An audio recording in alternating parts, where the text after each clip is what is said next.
right, so hello everyone. Today we're going to be talking about Chapter 5, Language. We're going to talk about language and culture, language theory, and language as a barrier. So here's the definition of language. It's a system of symbols or words that we use to think about and communicate our experiences and feelings. Language is pretty much anything that is not nonverbal, so it includes words and then also like spoken words. So language is unique for every person in terms of what language makes us think about. For instance, if I say the word dog, what do you think of? You may think of your actual dog. I'm sitting here with my dog. This is Bodhi. So you might think of like a cute, cuddly little dog.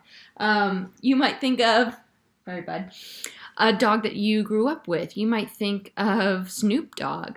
You might also think of a cartoon dog. For example, my mom read the book to me, Go Dog Go, when I was young. And so the word kind of evokes those feelings and emotions.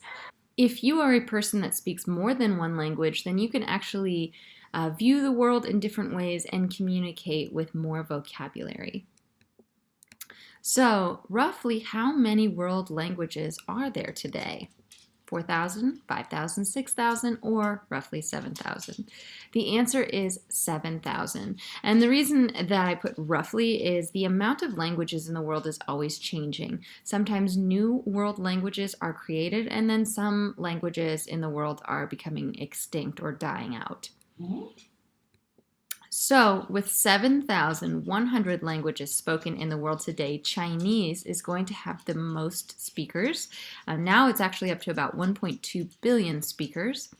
English is next, Hindu, Spanish, and then Arabic. So the main theory of language that I want you to focus on is the Sapir-Whorf hypothesis, which basically states that language is linked to culture. So two different scholars, Benjamin Whorf and Edward Sapir, studied the Hopi tribe, which was a tribe that spoke Aztec, and this tribe was located in the southwest of the United States. And they lived with this tribe, they studied this tribe, and what they found was that this tribe had no nouns denotating phrases for time. For instance, they didn't have any words to describe summer, winter, fall. They didn't talk about the past, present, or future. And so they concluded that they had no expressions for time, and time was just viewed as getting perpetually later. This theory was later critiqued by other scientists by saying that Whorf's theory said the Hopi had no concept of time, but really they did have a concept of time, they just didn't talk about it that much, and their concept was different. For example, the Hopi had a more cyclical view of time, and we would call this a polychronic view, versus monochronic, where we see time as linear and we use time to schedule our day and we describe time. So when it comes to language as a barrier, there are some problems, and we're going to get into each one of these problems here. So the first one is grammar and syntax. So we have phonological rules and syntax rules, which is basically like how we pronounce words and the order in which we pronounce words, which is different for every single language. So for example, in English, we would say the white cat, but in Spanish, we would say the cat white. El gato blanco. So the rules for language are different for every single language. Next, we have vocabulary equivalent, which means that we might have different words that other languages just do not have. So even if you speak the same language, for example, English, it's going to be different if you go to Australia, where the vocabulary might be different. Or even in the United States, if you go to the East Coast or the South, language might be used differently. For example, I had a friend and she referred to her purse as her pocketbook.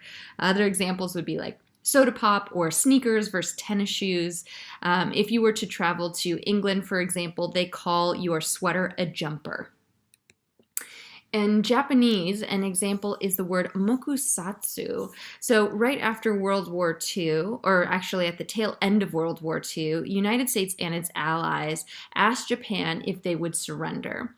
And the leader of Japan responded with one word, mokusatsu. Now, the United States translated this as to ignore or treat with silent contempt. And actually, what the word means is to remain wise and inactive in contemplation, or to think. Well, because of this vocabulary equivalence translation barrier, we took this as the country was giving us the silent treatment and set off atomic bombs. So another example of a vocabulary equivalence barrier is certain words in Spanish that might not translate. The word apapachar. Often difficult to translate into English in one word. It means to hug with the soul, to smother somebody, or the Farsi word taraf, which means politeness in the place of honor. For example, no, you enter this door first, or you take the last dessert here. It also means something like to have good etiquette or manners, and we really don't have one word like this in English. So this is one of my favorites, idiomatic equivalence. Figures of speech that are kind of fun and usually cannot be translated literally. It is essential to understand these in order to communicate with natives. For example, I had a friend from Germany and we were driving and we got lost, and I said the phrase, well, I guess we're not in Kansas anymore. And he said, no, of course we're not. I mean, we're in California. And I said, no, it's a figure of speech from a movie. Similarly, in Spanish, in the country of Spain, not in other Spanish-speaking countries, instead of saying best friends or two peas in a pod, you would say he or she is as close as tooth and nail, which means best friends. All right, so more translation problems, experiential equivalence. Sometimes we just don't have something that other cultures have, and so it's sort of hard to describe with language. For example, not all countries have things like windsurfing or shopping malls, and this concept is really foreign to them. I tried to explain to my Spanish host family what wakeboarding was, and they were very confused. I was like, it's kind of like snowboarding, but in the water behind a boat, and they really just didn't understand. All right, and then the final translation problem is going to be conceptual equivalence, which is more abstract concepts and ideas that don't translate in other cultures or mean something different in other cultures. For example, freedom, the idea of government corruption, or democracy. In the United States or in most Western countries, democracy suggests things like participating in the government, things like elections, campaigns, voting. But in other countries like Russia or North Korea or even China, democracy is more of an abstract ideal rather than something that people participate in.